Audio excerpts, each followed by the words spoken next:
Mais pour le coup, Kittle, depuis son arrivée dans la ligue, j'adore ce joueur, j'adore le regarder jouer. Je suis en parfait désaccord avec les deux camarades. Masque Masqué ou pas. Maston Pater. Excellent. S'il continue Magique. alors qu'il est taillé comme un tuteur géranium en plus. Vas-y, PA. Non, vas-y, je t'en prie. Bon, Alexandre, ce sera toi qui anime du coup aujourd'hui. Tu es le spécialiste draft, tu es le spécialiste Ashton Gentil, tu vas pouvoir nous. Moi j'anime, animer l'émission. mais que pour Ashton Gentil, moi. Que pour Ashton Gentil. Bon, salut à tous en tout cas, salut dans le chat, salut à tous sur Twitch qui êtes avec nous. Et salut Alexandre et salut PA, comment vous allez? Écoute, ça va très bien. Petite nuit pour ma part et je pense pour beaucoup du chat et de la commu NFL, mais en tout cas on a passé un très bon moment hier soir. En tout cas pour mon équipe, moi je suis content. On va essayer de voir si les vôtres ont fait mieux, mais en tout cas moi c'était très sympa comme événement et impatient de voir le deuxième tour. Et toi PA, t'étais content? Regarde ça. Très bien, nickel. Non, mais je l'ai tweeté. Écoute, je suis très content parce qu'on n'a pas fait de dinguerie. J'avais un joueur que je craignais et finalement on l'a pas pris. C'est une autre équipe qui l'a pris en 2, donc je suis très content. Et puis voilà, on verra juste si ça fonctionne ou pas, mais en tout cas sur le process, c'est ce qu'il fallait faire et c'est très très bien. Eh bien, ça fait plaisir, on aura le temps de reparler. Vous voyez en dessous le petit bandeau qui vous met là tous les pics qui ont eu lieu dans ce premier tour avec les 32. On pourra en parler un peu plus en détail. Avant ça, déjà, remercier PH et Jojo qui se sont abonnés sur Twitch. Donc, merci à vous. N'hésitez pas. Si vous avez un compte Prime, maintenant, vous pouvez vous abonner, vous sub au compte à la chaîne Twitch. Et nous, ça nous fait plaisir. Ça rembourse un peu tous les petits achats qu'on peut faire pour le podcast. Ça rembourse la casquette de PA, ça achète la veste des Titans pour GG. Enfin voilà, il y a beaucoup d'investissements qui peuvent être faits. Les déplacements pro de Doug. Les déplacements pro de Doug, exactement. Donc un big up à Doug aussi, du coup, qui a évidemment créé un compte exprès pour ce sub avec Prime. Donc ça fait bien plaisir. Et voilà, donc n'hésitez pas, vous, ça vous coûte rien. Et nous, ça nous donne de l'argent et ça nous donne de la force, mais surtout de l'argent. Donc, tant mieux. Un voyage en Turquie pour Trey, effectivement, ça peut aussi payer ça. Mais après, qui sera le front du front office? Là est toute la question. C'est drôle. Qu'est-ce que vous aviez comme sujet que vous vouliez aborder, messieurs? Est-ce que vous voulez qu'on fasse là, un peu tout ce qui s'est passé dans cette draft, essayer de le faire de manière chronologique et après comment vous vous sentez, comment vous voulez le faire? Ressenti global déjà de la draft. Ouais. Comment vous l'avez vécu? Est-ce que vous êtes allé jusqu'au bout des 32 pics déjà? Il a vu Kenneth Grant, après il est parti se coucher. Je me suis arrêté à. J'étais chez un pote fan des Cardinals, donc je me suis arrêté. Et non, mais il y avait aussi. Non, je me suis arrêté à Ekbuka, moi. Et on était Tampa un Bay. pote de Tampa, un pote des Cards et un pote des Dolphins. Et on s'est arrêté du coup à ça. On s'est dit de manière. On a hésité à aller jusqu'au 21 pour voir les réactions avec, comment dire, de non-shader Sanders. Ah oui. Drafté, on s'est dit ouais non vas-y flemme et voilà. Ouais. Donc non. Bon vous êtes allé jusqu'au bout sur le Discord? Ouais, non, on a fait jusqu'au bout. On était avec Franz et Lala Packer, c'est aussi Jérôme, un pote à moi des Raiders. Mais non, franchement, personnellement, si je peux commencer, tu vois, la draft, moi j'ai bien aimé, on en parlait en off, mais j'ai trouvé qu'il y avait eu pas mal de surprises, notamment au début de la draft, tu vois, notamment avec le trade de Travis Hunter et des Jacksonville. Il y a eu des trades en fin de draft avec les Giants et les Falcons. On a eu des surprises un peu sur des pics dans la deuxième partie de la draft. Je trouvais que la première partie c'était assez safe, où les équipes avaient joué vraiment des prospects un peu établis, pas de gros reach, hormis peut-être une ou deux équipes. Mais non, sinon dans l'ensemble, sur les top 10 par exemple, tu regardes le top 10, tu te dis que les joueurs, en général, c'est ce que tu veux aller. Enfin, c'est ce que tu voyais d'eux en tout cas. Donc moi personnellement, je trouve qu'il y a eu des bonnes surprises, des pics sympas. Mon équipe a bien piqué, moi j'étais content. Donc je sais pas si vous en pensez la même chose, mais moi je trouvais que c'était une bonne draft. Vas-y Pierre. Pareil, super draft, on en parlait effectivement off. Généralement, sur les années précédentes, c'est vrai qu'à partir du top 20-21, on est vraiment dans un consensus à chaque fois. Il n'y a pas trop de surprises, il peut y avoir des trade down. Mais voilà, les joueurs qui étaient attendus sont pris. Et là, à chaque fois, on se disait ah bon, bah, c'est bon, ça va partir sur un edge pour les Ravens. Bah non, ils partent sur un autre joueur. Bon, bah c'est bon, là, les Commanders, ils partent sur un edge. Bah non, ils partent sur un autre joueur. Les Bills, un edge. Non, sur notre position. Et du coup, c'était fun parce qu'on se disait putain, mais en fait, il y a tellement de edge qui descendent et tout. Qu'est-ce qui se passe? Et puis, il y a eu le trade-down, trade-up des Eagles, des Chiefs à la fin. Non, c'est cool, franchement, ça nous a bien laissé éveiller parce qu'il y a eu de l'animation, quoi. Et on n'avait pas trop l'habitude sur les dernières années. On savait que ça allait être potentiellement une draft un peu particulière parce que il y avait un vrai consensus top 10 et puis des joueurs, voilà, en termes de niveau qui étaient vraiment top 10 et le reste pouvait un tout petit peu être interchangeable selon les besoins des équipes. Il s'est avéré que ça a été le cas en fait cette nuit, donc c'est cool. Ouais. Non, c'est vrai. Il y a un petit sondage dans le chat. Comment est-ce que vous noteriez cette draft? Il y a S, A, B, C, D. On vous laisse noter. Vous avez 5 minutes pour voter. Voilà. Ça y est, là, il y a des petites nouveautés et tout. On va essayer de plus s'engager. Ah ouais, là, on ne s'arrête plus. Là, donc, voilà. Voilà. Sinon, ouais, non, belle draft. Hein. Mais le début, vraiment, quand j'ai vu Jacksonville Ouais. trade, je me suis dit, mais qu'est-ce que c'est que ce bazar qu'ils nous font? Et peut-être qu'on peut commencer par là, si vous voulez, un peu ce que vous avez pensé de ce trade. Parce que c'est quand même le gros sujet de... Je pense que c'est le plus gros sujet de cette draft. Après, sauf si vous avez autre chose que vous voyez qui est encore plus gros. Mais pour moi, c'est le plus gros... Oui, Voilà, plus non, moi grosse nouvelle. je suis d'accord. Jacksonville qui a, comment dire, a posé ses coronets sur la table en allant chercher Travis Hunter. Et surtout aussi, il y avait quand même un consensus sur Travis Hunter, en tout cas chez les médias US, pour le faire jouer en tant que cornerback. Visiblement, sur les premières déclarations, il vient pour jouer en tant que receveur. Donc ça aussi, c'est quelque chose qui change. C'était la première draft du GM James Gladstone, donc plus jeune GM qui vient des Rams, plus jeune GM NFL, et qui, tu vois, moi je pensais qu'ils allaient faire un pick safe, première draft, il prend pas de risque et tout. Le mec, il n'hésite pas à trade up pour aller chercher ce qu'il pense être la nouvelle superstar à Jacksonville. Et même si je pense que la compensation, en tout cas moi personnellement, me dérange un peu, tu lâches quand même un premier tour de l'année prochaine, c'est beaucoup. Sachant qu'en plus, tu aurais pu quand même avoir des très très bons joueurs. Après, ils étaient amoureux de Travis Hunter, donc tu peux dire aussi qu'il a le meilleur potentiel de cette QV. Moi, je comprends totalement l'idée de vouloir aller le chercher. La compensation elle est chère, mais si tu es amoureux de ce joueur, bon, bah, tu le fais, et puis voilà, tu as déjà ton quarterback. Donc, On va en parler de la compensation. Donc, les Cleveland ont envoyé le pick numéro 2, le pick numéro 104 qui est leur 4e tour, et le 200 qui était un 6e tour. Et ils ont reçu de la part de Jacksonville le pick numéro 5, donc le premier tour, le pick numéro 36, qui est leur début de deuxième, donc aussi une grosse valeur, un 4e tour, le 126, et un premier tour de l'année prochaine. Et les Jaguars, c'est pas une équipe qui en général est en fin de draft tous les ans, donc ça peut encore être un pick très très haut. Et là, Cleveland, ils peuvent avoir des armes pour justement aller chercher leur quarterback la saison prochaine. C'est un peu ce que j'imaginais plutôt les Giants faire au moment de... Ce que j'aurais plus imaginé faire, ça s'est pas passé comme ça, mais effectivement, là, les Jacksonville, ils ont leur gars, ils sont visiblement contents, et Cleveland, ils ont leur rançon. Donc je pense que tout le monde est content et c'est pas si mal. Hyper étonnant, effectivement. C'est vrai que ça a lancé vraiment la draft. Il y a eu le pick sans surprise de Cam Ward avec les Titans, donc on va pas trop s'attarder dessus parce que c'était attendu. Je dirais c'était vraiment le plus grand secret de polichinelle de cette draft. Et puis ouais, c'est vrai que le trade, on avait entendu parler potentiellement des Browns, des Giants avec des trade down et tout. Mais là, c'était réel, quoi. Et c'est vrai que la compensation, pour monter de 3 places, elle est forte. Donc ouais, ça apporte du bling-bling chez les Jags. Goodell l'a annoncé en tant que receveur, effectivement, quand il a présenté Travis Hunter. Donc à voir ce que ça va donner. C'est couillu, effectivement. Je suis loin d'être convaincu par le move, mais c'est couillu de la part des Jags. Et par contre, du côté de Cleveland, pour moi, c'est une masterclass. Parce que oui. pour moi, en fait, tu descends que de 3 places, donc tu as quand même un joueur en Mason Graham qui a un peu ce que je considère un petit peu blue chip, tu vois, c'est ces talents-là qui vont perf day one en NFL avec un potentiel de All-Pro. Pour moi, il a toutes les qualités pour réussir en NFL. Et derrière, en plus, bah, tu récupères avec ce trade down, tu récupères un joueur comme ça, tu récupères un pick au 2e tour, tu récupères aussi un pick de 2026 dans une QV de quarterback qui peut être très intéressante. Donc là, tu vois, tu as des fondations pour l'année prochaine et les années à venir qui sont excellentes en fait. Donc très très bon move et je serais même pas surpris qu'ils aillent même pas sur un quarterback dès le 2e jour, tu vois. En se disant, on a deux picks au premier tour de 2026, Pourquoi se faire chier à en prendre un cette année, sachant que tu vas en prendre un dans une belle cuvée l'année prochaine. Là, ils vont faire une année avec Kenny Pickett pour justement être encore plus haut dans la draft la saison prochaine. C'est quoi? C'est Pickett et Flacco, non? Chez eux l'année prochaine.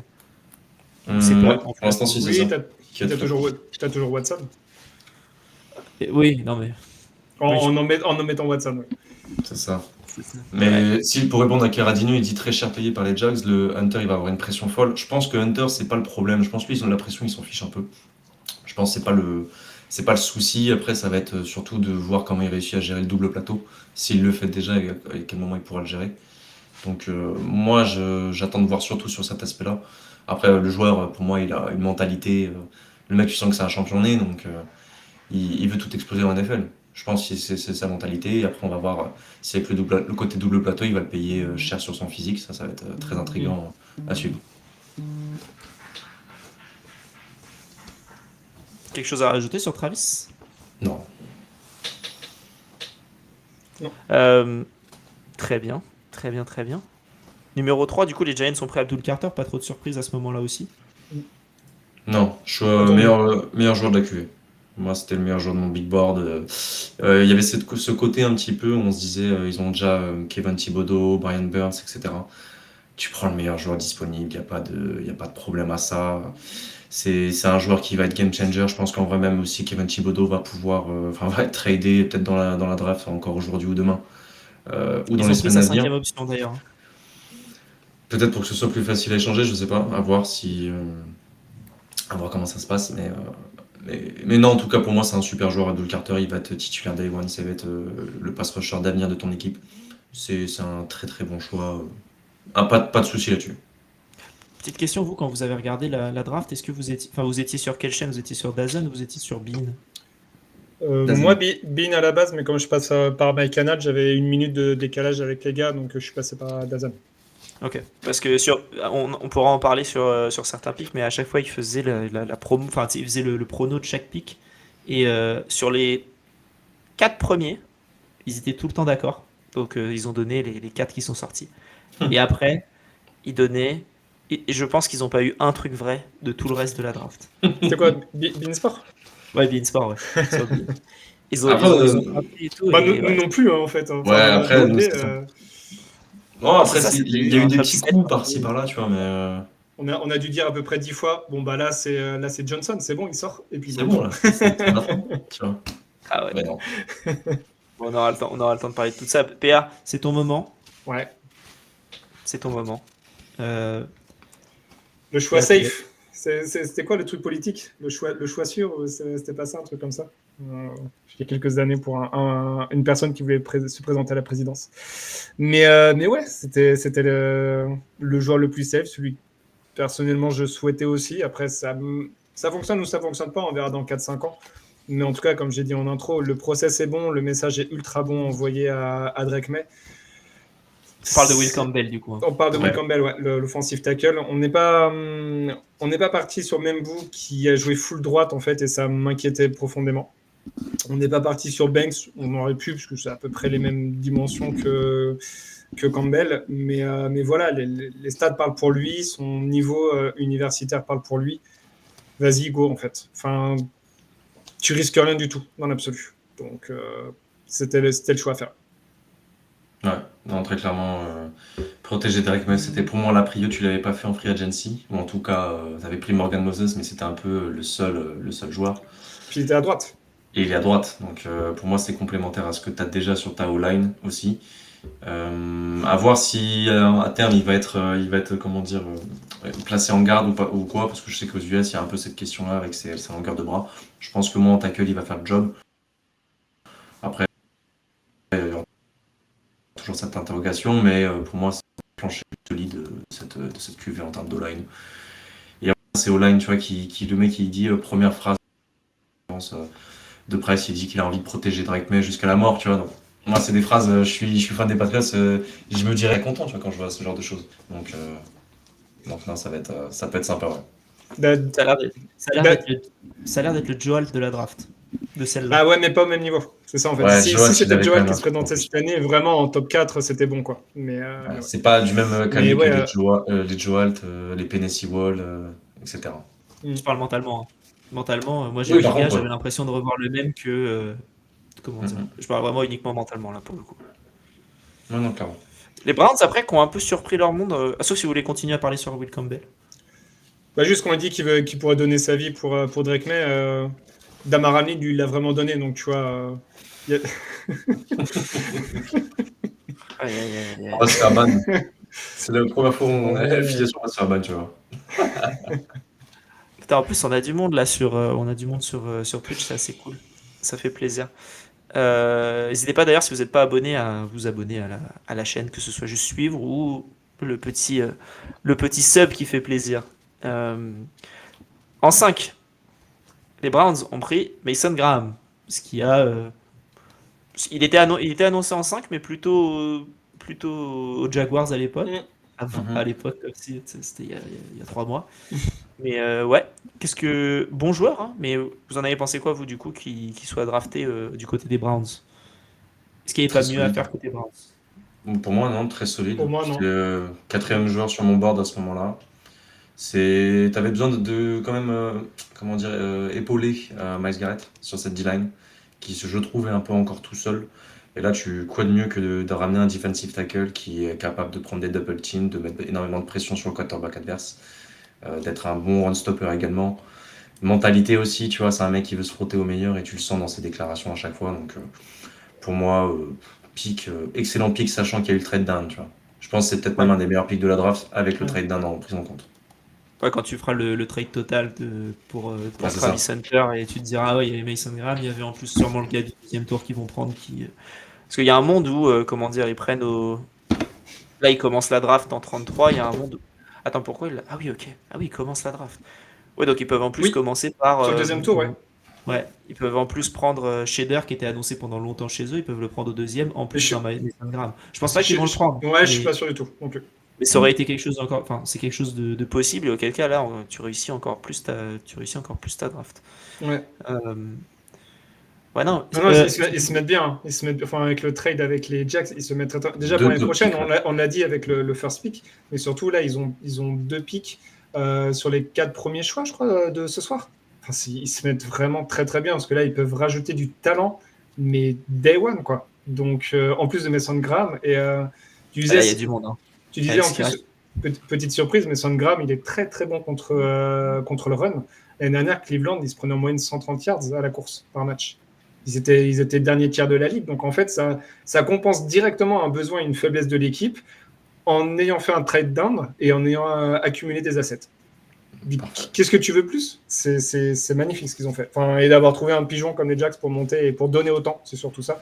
C'est fort et c'est un peu une thématique de cette draft. C'est pas tant le fait de monter pour tel joueur, c'est les compensations qui ont été données. On pourra revenir sur le dernier tiers de la draft, mais il y a des questions qui se posent pour certaines équipes. Ouais. C'est ça. On en parlait avant la draft, justement, quand on pensait que les Bears allaient monter en 4 pour savoir quelle serait une compensation éventuelle de montée. On savait pas trop, oui, mais il n'y a pas de QB, c'est pas pour un QB, pourquoi est-ce que tu montes, etc. Au final, comme tu dis, les compensations, elles ont été assez vénères aujourd'hui. Enfin, hier, en l'occurrence. Je pense que Cleveland a très bien négocié en tout cas avec Jacksonville. Ouais. Cleveland, ils avaient aucun besoin de descendre, en fait. Ils auraient très bien pu prendre... Ils auraient même pu prendre Graham en 2. Hein.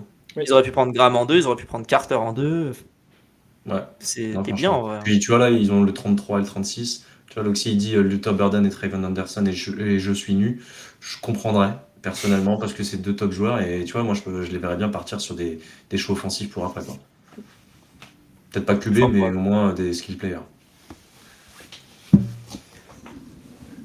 Alex, c'est ton moment? Ah, écoute, moi, j'étais très très content. Très très content. Ashton Jeanty aux Raiders. J'avais combien sur ton board? Numéro 2 sur mon board. Numéro 2 sur mon board, pour moi, c'est le joueur que j'ai plus kiffé scout cette année. Bon, pour ceux qui ont, je pense, tout le monde a la rêve de Draft Day avec le petit post-it où il marque le nom du joueur, no matter what. J'avais fait la même chose ce matin avec Ashton Jeanty. Je l'ai annoncé sur Twitter, etc. Et ça s'est bien passé, donc je le referai l'année prochaine. Parce que j'ai l'impression que ça me porte chance. Et non, puis les joueurs est tellement, tellement impressionnant. Alors, il y en a beaucoup qui vont critiquer le fait que c'est un running back, que tu as une QV bonne, etc. J'en ai rien à faire. Le joueur est trop fort. C'était notre plus gros besoin, je trouve, running back. On avait vraiment le pire jeu au sol de la NFL l'année dernière. On a recruté Pete Carroll, on a recruté Chip Kelly. C'est le meilleur running back depuis Bijan Robinson et Saquon. Pour moi, il cochait toutes les cases. En plus, c'est un super gars d'une famille militaire, etc. Le mec, il a un peu une chip sur ses shoulders, tu vois, comme ils disent au State. Le mec, il a envie de prouver, il veut devenir le meilleur, et tu sens que c'est la mentalité qu'on veut inculquer maintenant aux Raiders, en tout cas avec ce nouveau régime. Donc, non, pour moi, c'est un top pick. Et puis voilà, j'étais super content. En tout cas, le PA l'a bien constaté quand ils ont fait le pick. Quand ils ont fait le pick. Bah, il y avait Alex et son pote Jérôme qui étaient présents. C'est vrai que Alex et Jérôme, ça y est, tu vois, ça y est. Ah, bah, là, ça y est, on commence à- Toujours, hein, les gars. Ah, on n'est pas là avec Jérôme, et ça y est, ça nous remplace. je me suis mouillé la nuque, vraiment. Je me suis dit, bah, vous avez changé, les gars. Mais non, on sentait qu'ils étaient très, très contents. C'est ça. Non, mais c'est top. Après, la question, c'est si Jonty avait pas été pris, vous auriez voulu prendre qui? Moi, Macmillan. Il avait été pris Macmillan. avant, ok. Macmillan ou Graham, où j'avais un peu ce pôle de joueurs là qui était dispo. Et après, pour répondre aussi aux gens qui disaient ouais, running back, etc., mais t'as trop de besoins. Enfin, il y avait d'autres besoins aux Raiders. Oui, mais en fait, on va pas en une draft pouvoir combler tous les besoins. En fait, tu vois, on a au moins 6-7 besoins, donc à partir de ce moment-là, tu commences à tu commences à prendre les meilleurs joueurs disponibles, et c'est ce qu'il faut, tu vois. Yes. Ensuite, les Jets ont pris Armand Membou en offensive tackle pour. Voilà. Ça va être. Ouais, c'est pas de surprise. Pas Non, de c'est surprise. pas J'ai écouté en plus ces bons vieux Jets. Là, il y a 2-3 jours, ils avaient sorti un podcast justement dessus. Ils partaient clairement sur Membou s'il était présent parce qu'ils ont perdu Morgan Moses et qu'ils prennent finalement le meilleur tackle droit de la QV. Donc en 7, c'est tout bénef. Ils n'ont pas besoin de trade-up. Très bien. Très, très bien. Et puis, soit Field, ça fonctionne et ils ont quelqu'un pour le protéger, soit Exactement. il a un an pour s'adapter à un plan de jeu et pour qu'un autre QB arrive derrière. Quoi C'est qu'il ça. arrive, Ils l'ont signé pour 2 ans en plus. Donc, ouais, c'est ils bénéf. essayent. Hein. Ils essayent avec Ouais, c'est bien. Fields. Non, c'est bien. C'est bien. Et puis vraiment, je pense que Membou à droite et le garder à droite, ça peut devenir un très, très bon tackle. Puis t'as Fashanu à gauche, t'as perdu Morgan Moses qui était à droite. C'est très très bonne compensation d'aller choper Membou. En tout cas, moi, Après, je trouve que c'est bien. les Panthers ont remplacé l'irremplaçable de Jonathan Mingo et ils ont quand même essayé. Et ils se sont dit on va récupérer. Voilà. Donc Tête Macmillan, voilà, maintenant tout le monde dit Tête Macmillan, j'ai vu. Plus personne n'essaye de dire Teta Iroha, c'est Tête Macmillan. Donc receveur d'Arizona qui est arrivé du côté des Panthers. J'ai été surpris qu'ils prennent côté attaque, mais je trouve que ça a du sens quand tu es sur la 3e année de Bryce Young et qu'il faut savoir ce qu'il vaut vraiment, même avec un alpha. Donc moi j'ai beaucoup aimé ce pick et ce que j'ai aimé surtout, c'est que je me suis dit que ça allait provoquer une dinguerie chez les Cowboys, qui au final n'est pas arrivé. Moi, je m'attendais à Golden chez eux. receveur, ouais. Ah ouais, ça puait le Golden. Apparemment, ils voulaient Macmillan. Mais ouais, moi j'aime bien ce choix pour les Panthers. Après, je sais pas si Franz est dans le chat ou pas, j'ai pas fait gaffe. En tout cas, France de la réaction d'hier était très content. Franchement, hier, il était encore plus que moi pour Genty, je te le dis. Il a coupé Ah ouais le micro pour sauvegarder nos oreilles, mais apparemment, il n'a pas trop crié pour sauvegarder aussi son couple, m'a-t-il dit. Mais non, il était très, très, très, très heureux. Ouais, effectivement. Au niveau de la commune Panthers, ce qu'ils attendaient, c'était plutôt soit edge, soit effectivement receveur.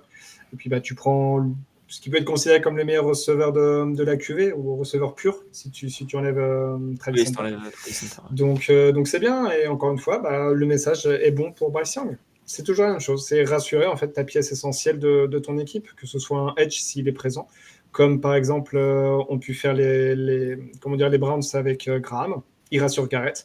Eux ils ont Bryce Young, leur pépite, et ils remettent un receveur top niveau, donc parfait. Ouais, parfait. Je n'ai rien à ajouter. Moi, c'est le meilleur pick que je voyais faire pour eux. J'avais peur un peu du Jalen Walker, un peu rich en 8. Tu pensais que c'était un reach? Ouais, Jalen Walker, ouais, pour moi, en 8, c'est un reach. C'est un reach. Ok. Mais Macmillan, c'est top pick. Un des top picks de la draft pour moi. Je pense qu'il y a un reach un peu plus tard qui arrive, là, dont on parlera. Moi, en tout Oui. cas, c'est comme ça que Oui. je l'évalue, mais on pourra en parler. En 9, on a Kelvin Banks, tackle gauche, il me semble, plutôt. Ouais. Kelvin Banks, pick solide. Pour moi, tu venais de perdre Macmillan, du coup aussi, parce qu'on n'en a pas parlé, mais Panthers, ils ont pris Macmillan un peu aux Saints aussi, parce que je pense que les Saints étaient intéressés. Et ça aussi, c'est toujours bien quand tu es dans des adversaires de division, de prendre le joueur qui peut intéresser l'équipe adverse. Mais non, Kelvin Banks, pour moi, c'est un pick safe. Pick safe, c'est un mec qui va être tackle solide titulaire en NFL pendant 10 ans. Moi, je le J'ai voulais aucun chez problème moi. avec ça. Donc, Ouais, je, voilà. le- je l'espérais tomber en 13. J'étais un peu triste qu'il tombe aux Saints, mais bon.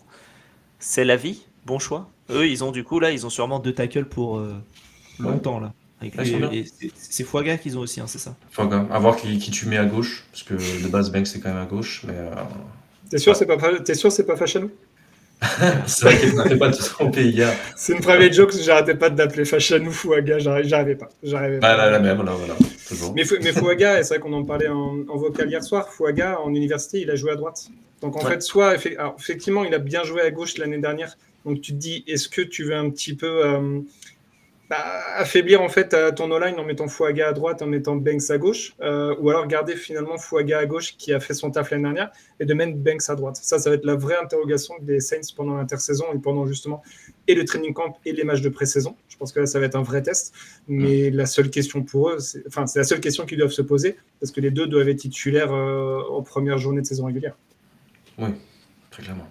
Et comme Sinon, le ils dit peuvent mettre 2 Caradinho, tackles gauche. L'un derrière l'autre, tu vois. Ça, ils protègent vraiment à gauche. Voilà, ouais, c'est ça, tu peux le laisser à gauche et mettre Banks à droite. Ou c'est comme dit. des zone run, tu mets Camara derrière les deux. C'est ça. Il joue en sortie personnelle avec merde, l'autre là, Avec- le tight end Henning. QB machin. Ah oui, Tyson Hill, ouais. Tu mets Ils vont, Tyson mettre, Hill. ils vont mettre 2 tackles gauche, un tackle droit. Et voilà.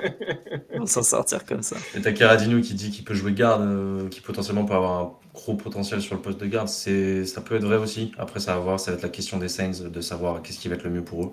Ouais. En fait, je suis quand même assez chaud de faire jouer les joueurs qui ont joué dans une position préférentielle en université, ouais. de les tester en NFL. Et si ça ne matche pas, oui, tu les décales en garde, qui semble être un poste un petit peu plus facile d'accès. Et encore, c'est pas donné à tout le monde, mais c'est vrai qu'en l'état, si les mecs ont joué vraiment tackle pendant tout leur cursus universitaire, essaye quand même de les intégrer sur ce poste-là en NFL, quoi. Ouais, clairement. J'ai une petite proposition, vu que je sais que PA, tu dois partir dans 20 minutes à peu près. C'est ça, hein? Alors, un tout petit peu plus.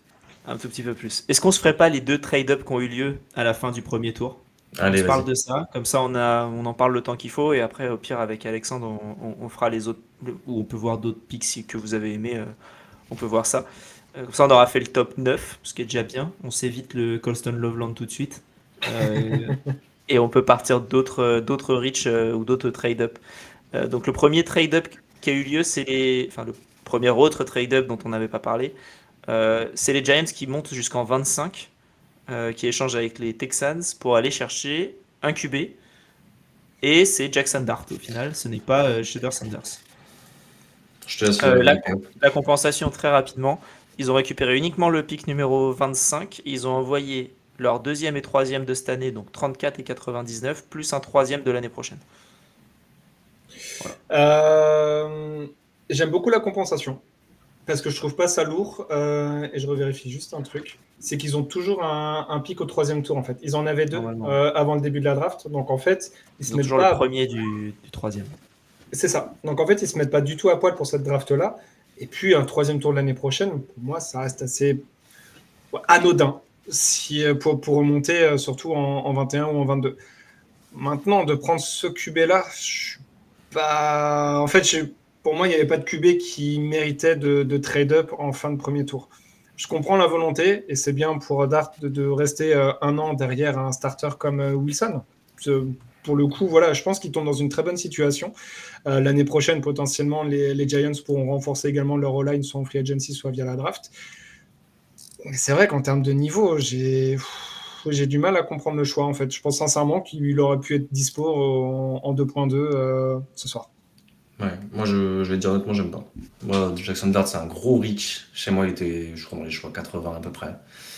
Je vois pas en lui un QB star. Je l'avais même pas vu dans ton top 100. Je crois que je l'ai mis à la fin ou un truc. Bon, honnêtement, je crois que vous voulez peut-être 105, un truc comme ça, tu vois, parce que j'avais fait jusqu'à 115. Mais J'ai j'ai mis pas Will posté, Howard par contre, mais t'avais pas mis. C'est ça, ouais. Mais tu vois, non, mais je comprends pas en fait.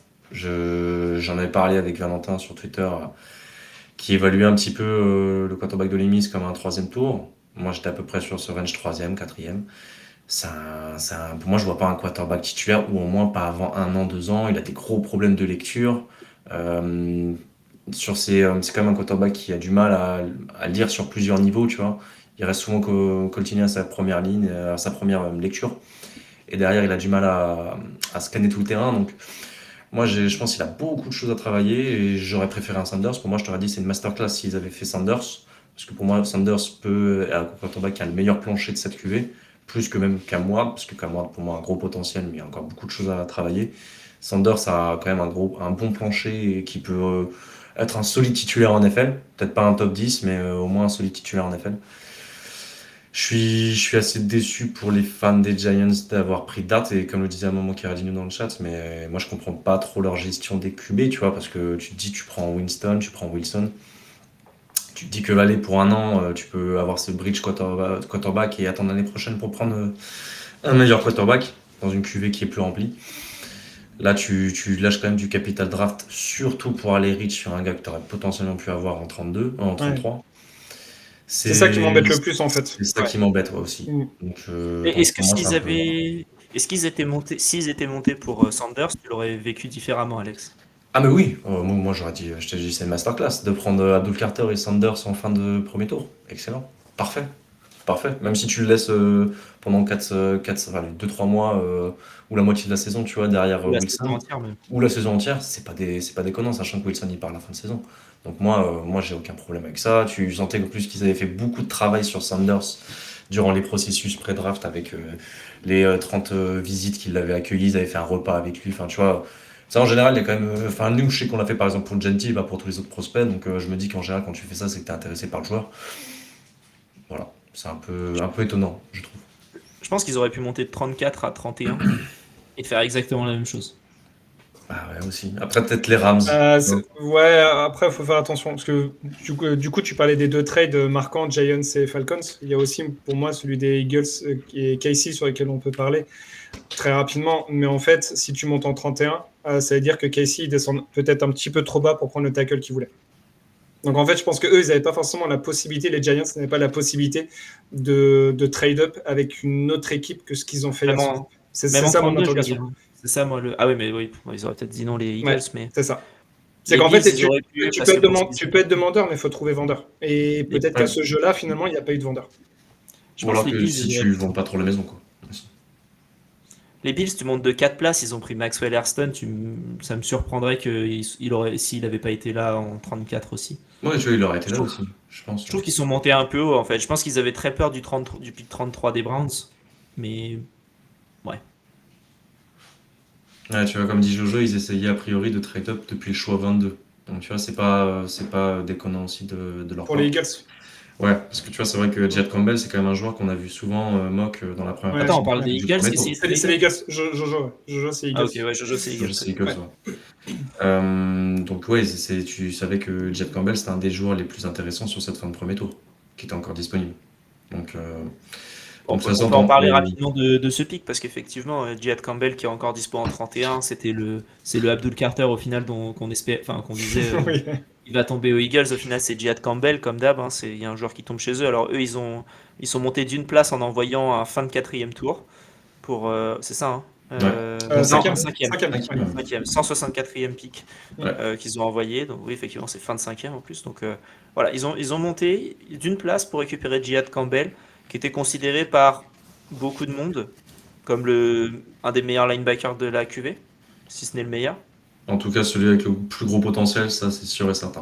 Ouais, c'est le. Il n'y a pas le trop de joueur débat Eagles là-dessus. parfait. Ouais, et franchement, c'est pick parfait, tu vois. Tu vois, s'il doit faire un classement des top 5 meilleurs picks de cette draft, Jack Campbell, il est dedans, en fait. Parce que c'est un joueur, si ça avait été dans un autre système où, tu vois, où tu le mets directement titulaire, je t'aurais dit que c'est peut-être un peu haut sur ce premier tour ou quoi que ce soit. Mais là, tu vois, justement, il y a Zach Bone, il y a Nakobe Dean qui sont devant lui. Il y a des similarités avec les deux joueurs aussi, avec un Zach Bone par exemple, tu vois, donc tu peux te dire que tu as déjà sa relève. Non, franchement, pour moi, pick excellent, excellent joueur qui a des flashs en couverture qui sont absolument impressionnants. Sur le blitz, il est monstrueux. Il a vraiment le profil du linebacker moderne par excellence. Et voilà, fallait pas le laisser tomber aux Eagles. Voilà, s'ils vont encore au Super Bowl, faudra pas se poser de questions, les gars. Si on leur laisse les meilleurs joueurs aussi. c'est pas que lui, toute l'équipe. Enfin, les 22 titulaires sont plutôt bons. Après, C'est ça. moi, le joueur, enfin, j'ai pas déblatéré sur le joueur, ça a l'air d'être un super joueur, très bien. Je comprends pas, par contre, la nécessité de trade-up, parce que, et franchement, on en a parlé dans le vocal, on était tous très surpris, parce que pour prendre la place de qui, en fait C'est-à-dire, Casey, ils n'allaient pas prendre Campbell, donc c'était pour court-circuiter une autre équipe qui était début du deuxième tour. Mais en fait, dans la réflexion, c'est de se dire, quelle équipe aurait pu monter en 31 à la place de Casey sans prendre le joueur que Casey voulait. Et en fait, on est en train de se dire, il n'y a personne. Les Browns, ils n'allaient pas prendre tackle. Ouais, Ah, mais non, mais moi, en fait, je pense que tu voulais court-circuiter une équipe qui allait prendre Campbell, justement, tu vois. Moi, je pense oui, que mais c'était mais en fait, ça faisait reculer trop Kansas City au début du deuxième tour. pour Là où, prendre par exemple, Houston est positionné en 2 ou en 3 au début du deuxième tour, eux ils seraient partis sur tackle, forcément. Donc, en fait, tu n'avais que Cleveland, et puis peut-être la deuxième et la troisième équipe. Après, Et moi, ces tu lâches équipes-là, je vois qu'un pas. cinquième tour pour moi. Oui, je suis d'accord, mais en fait, gros c'est juste, j'ai Gros pas problème. compris pourquoi ils ont trade up, en sachant que je suis persuadé qu'il n'y aurait pas eu de trade down des Chiefs avec les équipes de début du deuxième round. C'est juste ça. Ça aurait pu. Ouais, non, ouais. Donc, c'est mon étonnement. Après, bon, comme disait Jojo, ils ont 3 à 5e tour, j'en compte même 4 en tout début de la draft. Bon, bah, t'en vires un, tu t'en fous, en fait. Enfin, ils ont 1, 2, 1, 3, 1, 4 et 4, 5e tour. Donc, bah oui, en fait, dans l'idée, tu t'en fiches un petit peu. Tu montes Je un peu, quoi. C'est ça, tu t'en fiches un peu. Peut-être ils ont eu un écho d'une équipe qui était intéressée, qui avait parlé avec Kansas City. Je pense qu'ils se sont dit, allez, on prend pas le risque, on appelle Kansas City, puis voilà. Au final, ils ont le joueur qu'ils veulent. Oui. Ouais. Et, Très compliqué. par contre, là où ouais, non, en fait, parce que sinon, ils l'auraient pas fait. Si les Chiefs avaient perdu Bolton, jamais ils auraient laissé trade up. Donc, c'est un peu effectivement, un peu, bon, compliqué, entre guillemets. Après, ils ont pris Jihad Campbell, les Chiefs ont pris Josh Simmons. Au final, tout est bien qui finit bien, surtout pour les Chiefs. Et t'es un peu rassuré avant la fin de ton premier tour. T'es pas resté là pour rien. Il reste un trade dont on n'a pas parlé.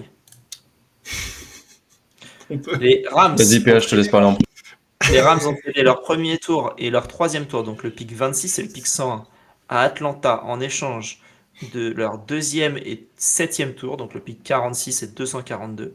Donc ça, c'est cette année, plus leur premier tour de l'année prochaine. Donc ils sont montés de 20 places donc de 20 places entre le deuxième et le premier tour et de 142 places entre le troisième et le septième. Et en échange, entre guillemets, ils ont envoyé leur premier tour de l'année prochaine. Ouais. Pour récupérer, parce que c'est aussi important de préciser, Oui. pour récupérer James Pierce. C'est ça. PA, effectivement, on va te laisser parler. Alors, le choix du joueur, je trouve bien, James Pierce, parce que c'était un mec qui a un peu glissé pour des comportements extrasportifs. À voir si du coup il va bien s'impliquer en NFL, c'est toujours la question. C'est un risque qu'ils prennent en fait. Mais il y a deux choses que je comprends pas. C'est déjà d'envoyer balader ton first pick de l'année prochaine. Ça, j'ai vraiment beaucoup de mal avec ce type de process. En fait, le premier tour, pour moi, si tu le bazardes, c'est soit pour un QB, parce que tu trade up, soit pour un joueur qui est déjà en NFL et qui va t'apporter, dont tu es sûr en fait du niveau du joueur. Après, il peut se blesser et tout, mais tu es sûr du niveau. Là, c'est un risque que Pierce, par exemple, se plante et se retrouver sans first pick l'année prochaine, en first round, en ayant potentiellement un edge qui serait descendu à leur niveau, en fait. Et un edge peut-être de meilleur niveau que James Pierce. Et c'est ça, moi, qui m'embête le plus dans cette compensation. Et le deuxième point, c'est qu'ils ont pris quelques pics avant Jalen Walker. Jalen Walker, on ne sait pas trop. En fait, il est hybride edge, hybride linebacker, on ne sait pas trop. Donc, en fait, ils l'ont pris en disant « T'inquiète pas, mon pote, on va te faire jouer bridge. Un coup, tu vas blitzer. Un coup, tu vas faire un peu off-ball, outside linebacker, ce que tu veux. » 10 pics après, ils prennent James Pierce. En fait, ils font un gros doigt d'honneur à Walker en disant bah, « En fait, ma gueule, tu vas jouer outside linebacker. » C'est leur principe. Non, mais hein, ouais, inside, les ouais. Falcons, c'est ce qu'ils avaient fait avec Kirk Cousins aussi. En fait, c'est leur principe de la mettre à l'envers à tout le monde. Et c'est là-dessus vraiment où ça me rend dingue de la part des Falcons vais- et du traitement des Falcons. Je comprends pas. Je vais revenir juste sur ton premier point parce que moi, le joueur, je le connais pas assez et je laisserai Alexandre parler plus sur le joueur. Moi, je vais parler de la compensation. Ce qui me dérange, c'est qu'un fin de premier tour, tu donnes un deuxième et un premier. C'est Et le premier catastrophique. de l'année prochaine, vu la gueule des Falcons, Ouais. ça peut encore être un 12, un 13, et encore si la saison se passe correctement mal, on va dire, mais elle peut aussi partir en cacahuète la saison, parce que si Michael Penix, c'est pas ce qu'on pense, D'ailleurs, même si c'est ce qu'on pense, parce qu'on sait pas trop ce qu'on pense, donc c'est un peu, c'est un peu compliqué. Donc, si ça réussit pas, Michael Penix, et ça nous refait une Bryce Young, par exemple, bah, le pic d'un coup, ça peut être le 4, ça peut être le 3. Et Ouais. t'as balancé un deuxième. euh, voilà, t'as balancé un Les, deuxième. les Raps n'en avaient pas un de deuxième, donc en plus, eux, ils sont gagnants sur cette année et l'année prochaine. C'est un coup de génie. Mais je pense que les Rams, en Ils ont vrai, fait le premier ils... tour, par contre, juste on précise. Voilà. Oui, c'est vrai. Ouais, mais Mais tu vois, ils pour moi, reculent de 20 places. les Rams, ils reculent de 20 places et tu gagnes un premier tour l'année prochaine. Ouais, même c'est même en bon. ne sélectionnant aucun joueur, mais t'es Après, ils perdent un leur gagnant de troisième cette, aussi, de cette mais oui, draft. effectivement. c'est vrai. Pour moi, t'es un Ils gagnant. sont C'est- gagnants sur l'avenir. Mais Ouais, si c'est tu ça. as, une vision, effectivement, à moyen terme, en pensant l'année prochaine, Stafford, il aura 36 ans, 37 ans, Mais l'année peut-être. prochaine, ils 37. partiront sur Et un ils ont, QB ils ont 6, deux 4, first picks. Deux Et là, first pick. en l'occurrence, tu vois, s'ils sont un peu trop bas à la draft et tout, ils veulent remonter pour prendre l'un des top QB. Ils ont les deux first picks de l'année prochaine. Là, Ah par oui. contre, je serais d'accord pour qu'ils balancent le first pick de 2027 dans la balance. Ça fait 3 first picks. Il n'y a aucune équipe qui refuserait Ah cette oui. compensation-là dans les 2-3. Peut-être Exactement. un, ça se discute, mais top 2, top 3, les mecs, ils signent direct. Donc, Non, mais Bah, le surtout truc que ça veut dire que que... Stafford fait une saison cata. Donc ça. en ouais, et plus, puis t'es sur vieillesse. Enfin, tu mandat. passes. Ouais. Ouais, c'est ça. Oui, bien sûr.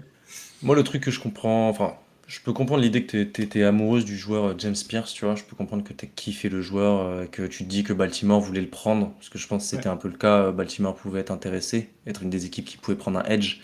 Euh, Moi, ce que je comprends, ouais, comme tu l'as dit déjà, c'est la compensation, je la trouve trop haute. Et en plus, c'est que derrière, tu t'avais déjà pris Jalen Walker. Et Jalen Walker, le problème, c'est que maintenant, là, si tu as déjà ton outside linebacker, tu vas mettre du coup plutôt sur le poste de inside linebacker, ou en tout cas off-ball, pas vraiment ton Mike, mais celui qui sera à côté. Mais tu vois, je trouve qu'il a des problèmes en couverture. Après, si tu le mets un peu dans un rôle hybride, pourquoi pas, mais je me demande comment ça va matcher. En tout cas, ils avaient un gros besoin de pass rush, donc ça c'est ok. Mais pour moi, à partir du moment où si tu lâches ton premier tour l'année prochaine, ça sert à un trade-up en fait. Prends-moi en 46, tu aurais forcément eu d'autres edge qui étaient encore bons. Peut-être pas aussi bons que, comment ça s'appelle, que James Pierce, mais pour moi c'est trop. James Pierce ne vaut pas un premier tour l'année prochaine, tu vois. C'est surtout ça en fait qui me dérange. On remercie Izu qui s'est sub sur Twitch. Putain, le alert général, il passe pas sur sur Sur Twitch. Je viens de Twitch? voir. Ah, Mm. dommage. Quelle déception.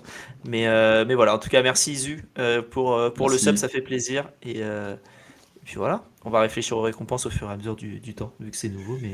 Mais pardon, c'était juste pour remercier parce que je l'ai vu passer un peu tard, c'était il y a 10 minutes. Donc Izu, mes excuses, mais voilà.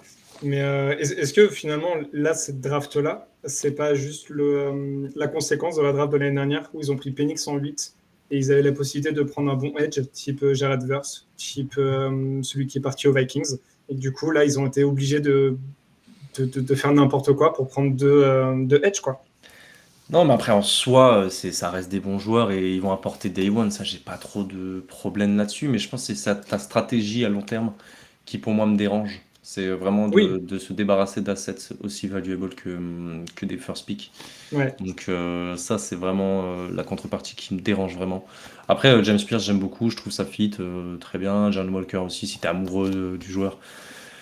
À voir si tu le mets vraiment linebacker, mais si tu as vu quelque chose et tu sais comment l'utiliser, pourquoi pas, il joue une 3-4, donc je comprendrais l'idée. Mais ouais, on va suivre ça attentivement les Falcons, mais en tout cas, je dirais pas que c'est vraiment des gagnants, parce que quand même tu perds du capital draft.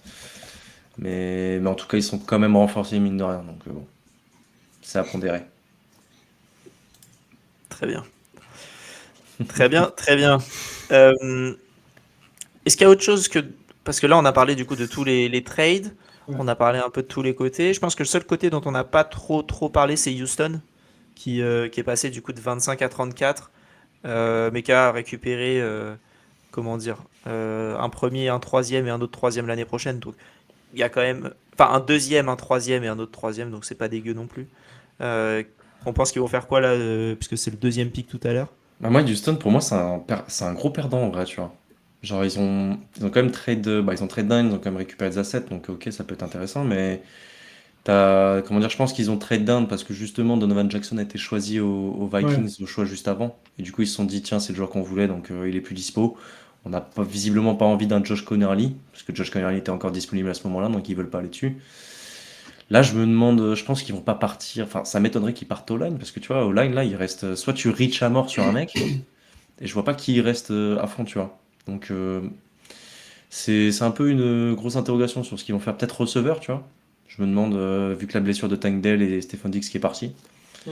Mais tu vois, moi je trouve que c'est un peu dommage parce que bah, tu avais quand même pas mal de O-line qui étaient possiblement disponibles durant cette draft et t'en as aucun au premier tour. Enfin, t'en auras aucun, en tout cas visiblement. Et t'as perdu les meilleurs parce que là, les meilleurs sont tous partis. Donc, ça va être, euh, ça va être compliqué, moi, je pense. Houston, c'est pas un bon. Je suis pas fan. Je suis pas fan Après, de ce ils ont du coup 2 pics au deuxième et 2 pics au troisième.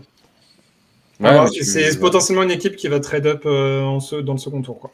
Ça peut être là, ça. tu vois, les O-line dispo, c'est qui le meilleur qui reste? Tu vois, c'est un Tate Ratledge de Ouais, Georgia. ouais. Tu vois, c'est un mec qui était plutôt annoncé fin de deuxième, début de troisième, tu vois.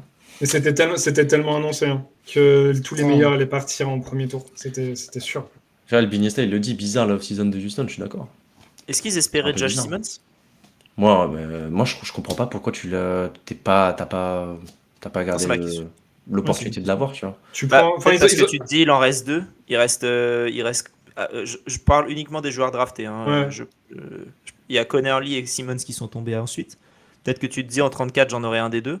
Parce que moi, je Mm. m'imaginais Ouais, pas les c'est Commanders risqué. prendre un tackle. Après, peut-être que c'est. C'était pas le choix prioritaire pour les Commanders. Ouais, on est d'accord. Donc tu te dis, peut-être que quand tu regardes toutes les équipes qui restent, tu te dis, ouais, il y en a peut-être qu'un qui en prend un et j'ai une chance. Et au final. Bah, c'est mal géré parce que Ah, mais ça tu, reste mal tu, géré. J'essaye de tu, comprendre tu, leur tu joues à la stupidité. pièce. Hein. C'est un jeté de pièces et tu attends de voir. Je sais pas. Là, ça va être un Après, Wyatt Milum, tu sais, ce genre de profil-là, Tate ouais. Ratledge, Jared Wilson peut-être en centre si t'es pas fan de ton centre, mais bon, ça fait un peu haut, deuxième, je trouve. Mais bon, Mm. tu vois, t'as quelques profils, hein, mais c'est pas non plus. Simon, c'était tellement bien parce que t'as Cam Robinson qui peut tenir. Il n'est pas bon. Enfin, moi, je l'apprécie pas du tout. Mais il peut tenir une saison. Et Simmons, il revient d'une blessure assez Blessure, ouais. sérieuse quand même. Donc, tu vois, tu l'incorpores dans l'effectif et aller en milieu de saison. Tu vois ce que ça donne. Je comprends pas. C'est Puis là, débile tu aussi. laisses aussi un concurrent d'AFC le choper, tu vois, c'est aussi Ouais, ça. C'est que tu laisses Kansas City, qui est potentiellement un adversaire de playoff, que tu vas rencontrer. Donc, George Simon aussi, si tu laisses les avoir, bah, ça va être un tackle que tu vas te taper peut-être dans les joutes de playoff dans les années à venir. En fait, c'est des choix pas malins, tu vois. Pour moi, c'est des choix, ça c'est. Va me chercher Josh Simon, c'est pas grave. Même s'il est un peu blessé, tu le laisses asseoir, je sais pas, peut-être une saison si t'es pas sûr. J'en ai rien à faire. Enfin, franchement, je comprends pas. Je comprends pas la logique. Alors, ouais, tu récupères des assets, mais on verra ce qu'ils vont faire après. Hein. Peut-être le mec du troisième tour qu'ils vont prendre à la place, il va être très bon, mais pour l'instant, je suis un peu déçu. Est-ce qu'en choix pas très malin, on remonte la draft? Carradino qui dit Simmons, sacré pari, quoi qu'il en soit, par rapport à ses blessures. C'est parce que je crois qu'il est fan des Ravens et du coup, comment dire, il a Andrew Voris au 7e tour qui lui donne encore un peu de cauchemar. C'est ça. Mais oui, en tout cas, je pense qu'on peut repartir sur le pick 10, là où on s'était arrêté. Ah, je crois qu'Alex, il est parti chercher sa casquette. Parce qu'on lui a dit dans le chat s'il avait pas une casquette des Dolphins. Je pense que si. Mais non, en tout cas, je sais pas ce que t'en penses, PA, pour le choix numéro 10, Colston Loveland. un peu Rich. un peu incompréhension, ouais. C'est vrai qu'on savait ouais. pas trop. Bah, on savait pas trop sur quoi ils allaient partir en fait. Et bon, pourquoi pas. C'est juste qu'ils ont Colkmet. Et ce qui me dérange un petit peu, beaucoup, c'est que Caleb Williams, il n'est pas réputé pour être un QB qui vise normalement ses tight ends. Ouais, En fait, c'est ça qui m'embête, c'est qu'il n'est pas. Après, à voir sûr. si Ben Johnson il arrive à le Ben Johnson a des métamorphoser schémas. là-dessus. Mais le gourou Ben Johnson. Mais en l'état, vu le QB, je suis pas ultra fan. Mais bon. Moi, c'est marrant, je l'ai quasiment jamais vu mock Loveland aux Bears, et pourtant, je trouve que c'est très bien, tu vois. Je pense qu'ils voulaient Genty, hein, très clairement, les Bears voulaient Genty. Mais tu leur rajoutes une cible. Personnellement, Loveland, pour moi, c'était le meilleur tight end. Tu prends une position qui est un peu plus valuable ces dernières années, surtout avec un Brock Bowers, par exemple, l'exemple de l'année dernière. Mais je pense qu'il a vraiment un sacré potentiel et qui, pour moi, peut être un top 5 tight end dans la ligue d'ici quelques années. Donc, j'ai pas de problème avec ça, surtout que tu sais que Ben Johnson a bien développé un Sam Laporta, personnellement. Oui. Et c'est vrai qu'il y a des vraies similitudes entre les deux joueurs. Hein. C'est ça. Il a certains types de joueurs quand même, Ben Johnson, c'est assez marrant. Mais, bon. Mais après, c'est bien, c'est en attaque et on rappelle quand même qu'ils ont encore le pic des Panthers cette année là au 2e tour. Donc eux aussi, ils vont pique très très haut et très rapidement sur le 2e tour. Ouais. Ils peuvent vraiment ressortir. T'imagines s'il y a un edge qui descend encore un petit peu et qui glisse un petit peu jusqu'en 39. Voilà, ils se font plaisir. Ouais. Et moi, je Et même, pense ils que peuvent c'est ce qu'ils remonter, attendaient. C'est ce qu'ils attendaient, pour moi. Oui, Si un ils peuvent X remonter. Courton, pour moi, si un X Courton descend jusqu'à eux, mais les Bears, ils ont fait une draft un peu masterclass. Tu vois, ils font un X Courton et je sais pas, je dis une connerie, un Quinshon Judkins ou un Trevion Anderson. Ah, laisse tomber, c'est bon, c'est jackpot. Franchement, honnêtement, c'est très très bien ce qu'ils ont fait, je trouve, en tout cas sur ce premier tour. En tout cas, pour moi, c'est safe. Moi, je l'avais dans mon top 10 des joueurs de mon big board Loveland, donc choix logique. Par contre, il y a une petite dinguerie après. Moi, choix numéro 11. Michael Williams. T'aimes pas, oui. Alors, Michael Williams, moi, pour le peu que j'en ai entendu à la base, je l'ai vu dans toutes les mocks quasiment que j'ai vu. Michael Williams, il était aux Niners. Ok. Putain, c'est marrant, j'en ai pas vu énormément de Michael Williams. Moi, j'avais beaucoup de Walter Nolan ou. Ça, c'est parce que t'as pas vu mes mocks où je mettais tout le temps Kenneth Grant. on C'était parlera. Diti. On va pouvoir parler de Kenneth Grant un peu après. Tu vas pouvoir me rassurer sur le joueur, c'est bien. Mais Je serai non, parti d'ici là, ça sera mon dernier épisode. Alors, ok, bon, vas-y. Parle de Michael Williams alors. Vas-y, je t'en prie, Pierre. Je sais pas. En fait, je serais pas parti sur Edge un petit peu plus tard dans la draft, mais pas maintenant. Et pour moi, c'était D-tackle ou offensive tackle, enfin, ligne offensive, de manière très globale, et qu'il fallait partir. Je suis pas convaincu par le joueur. C'est pas un super pass rusher non plus. On dit ouais, il va peut-être être pris sous son aile par Bossa, mais en fait, c'est deux profils différents. Bossa en plus sera à droite, Michael il sera à gauche. Enfin, c'est des attaques qui sont différentes, des moves qui sont différents. Et t'as jamais vu en fait un edge progresser à côté d'un autre edge, tu vois. On en parlait avec Alex dans le vocal. Ils ont pris Tyree Wilson aux Raiders. Est-ce que tu vois une progression alors qu'il a l'un des meilleurs edge de la ligue dans son équipe avec Mac Crosby? Non, donc je comprends pas. J'ai pas du tout compris ce pic-là. Et c'est agaçant parce qu'il considère pas. Alors, c'est un bon joueur contre le run, donc très bien. Ouais. Mais pour moi, il fallait partir centre de la ligne parce que tu vois leur depth chart actuel. C'est violent. Enfin, c'est pas bon du tout. En fait, c'est ça, c'est que t'avais déjà autre besoin prioritaire, je trouve, et meilleur joueur sur la position que tu viens de prendre. Tu vois, t'avais du Mike Green, t'avais des James Pierce. Ouais. C'est pour ça que je trouve ça un pick vraiment rich. Moi, je l'avais au deuxième tour, tu vois, Michael Williams. C'était mon 7e, je crois, edge sur mon board. Donc le voir partir en deuxième edge, je te cache pas que j'étais un peu surpris. Mais ouais, non, j'ai pas kiffé le pick. Après, ça va pas être un mauvais joueur, ça va être peut-être un bon edge numéro 2 dans la ligue. Ouais. Et ce qui me rassure un peu, c'est Robert Saleh, parce que Robert Saleh, c'est quand même un gourou là-dessus. Un gourou là-dessus sur les D-line. Whisperer. Voilà, tu vois, je me dis qu'au moins, tu sais que ça peut progresser assez rapidement. Mais je serais parti sur un autre choix, genre un Walter Nolan ou un Kenneth Grant, par exemple. Sachant que les offensive tackles étaient déjà tous partis. Je pense que je serais parti là-dessus. Parle-moi de Kenneth Grant. Messieurs, je vous laisse là. Merci beaucoup.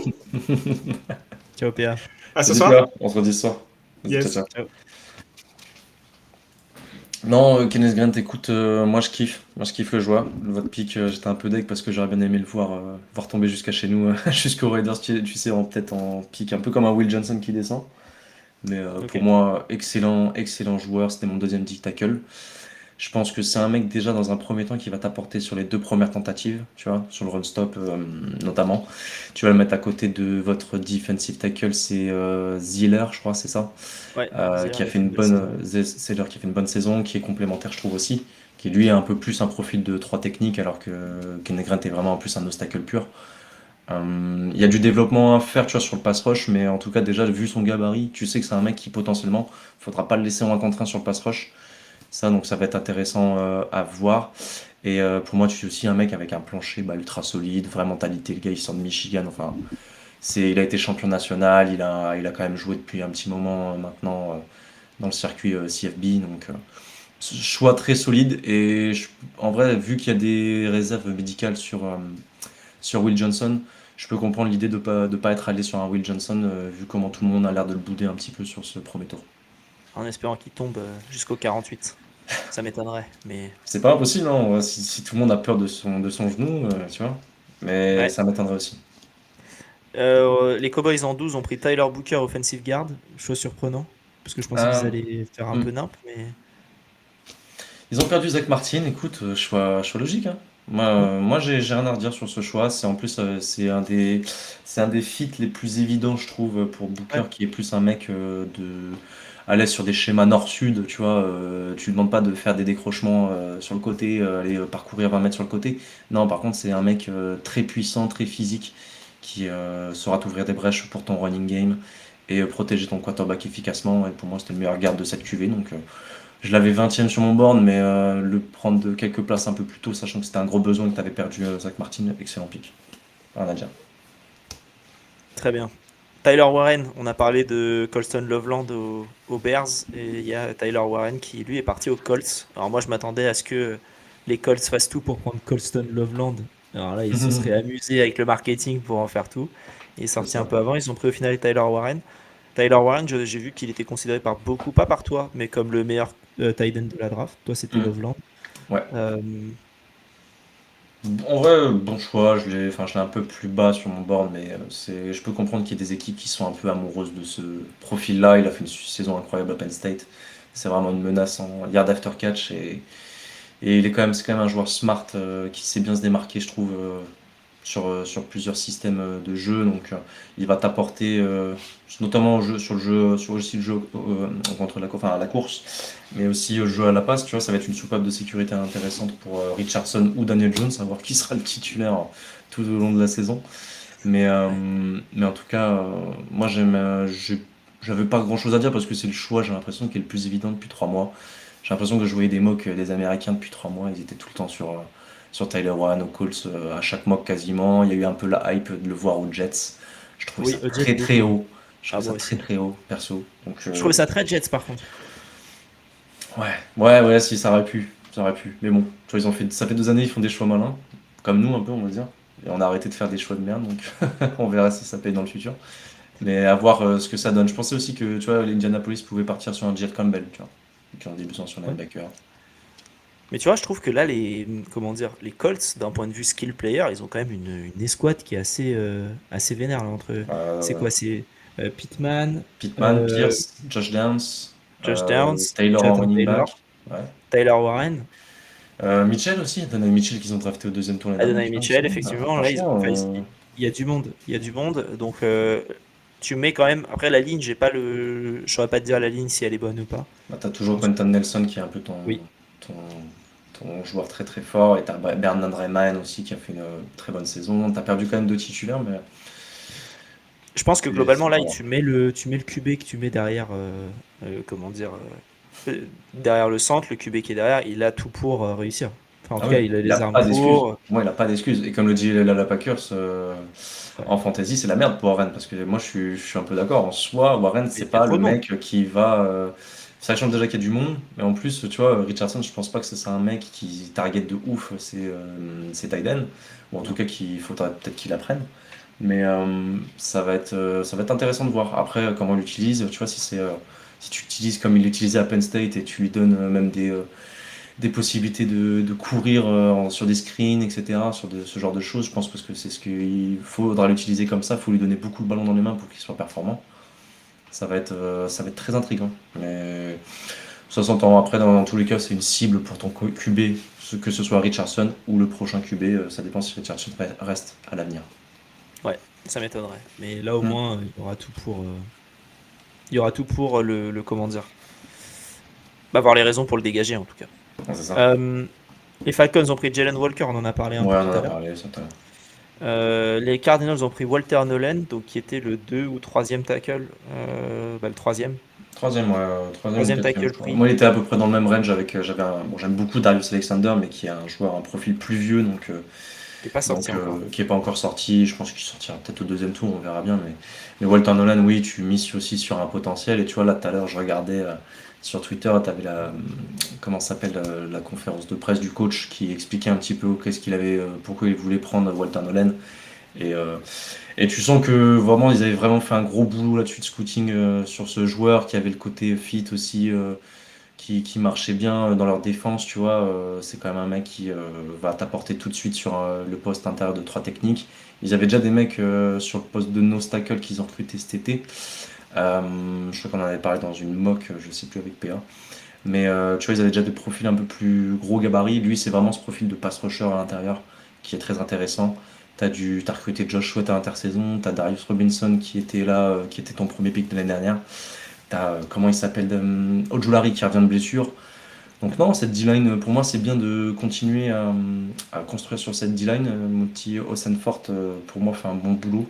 Et tu prends un pick assez safe, je trouve, sur cette draft.